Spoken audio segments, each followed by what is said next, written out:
volcano is acting up again.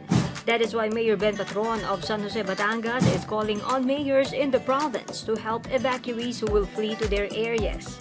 Bilang Pangulo ng Samahan ng mga Punong Bayan sa lalawigan ng Batangas, ang inyo pong lingkod, Valentino Ben Patron, ay nananawagan sa lahat ng mga punong bayan na kung sakaling dumantong sa pagkakataon na may dumating na mga evacuees na direktahang maapektuhan ng pagsabog ng Bulkan Taal, ay atin silang arugain at kalingain. When Alert Level 3 was raised on Taal Volcano, Patron called for an emergency meeting of the Municipal Disaster Risk Reduction Management Council. They have prepared 4 Taal Evacuation Information Centers.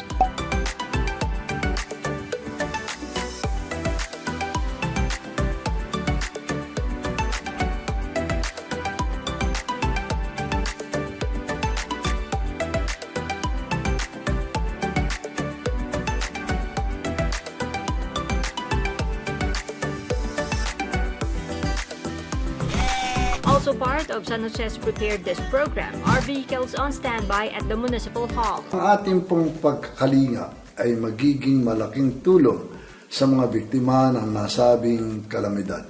As President of the League of Mayors in Batangas Province, Patron visited the municipalities affected by the volcano's initial eruption. Accompanied by Vice Mayor Noel Bertuccio and San Jose councilors, Patron went to Balete, Talisay, Laurel, Agoncillo, and San Nicolas, bringing trays of eggs, the primary product San Jose is known for.